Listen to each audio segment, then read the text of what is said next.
How to make a TikTok using photo templates. Now that's what I'm going to show you guys in this video, so let's get started right away.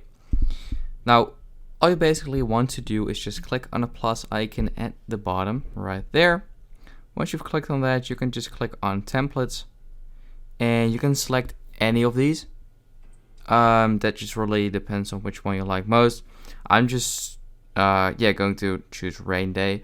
And by the way, under their name it also says upload 3 photos for 2 to 5 photos, 1 to 2 photos, 1 photo. So keep in mind that you need to have at least that amount of photos before, or else you can't actually use this filter or template.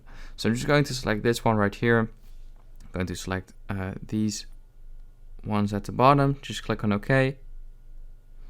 And this is now the filter.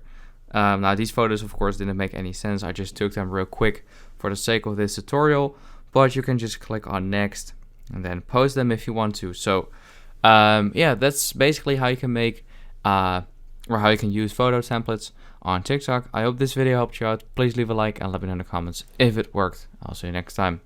Have a good day.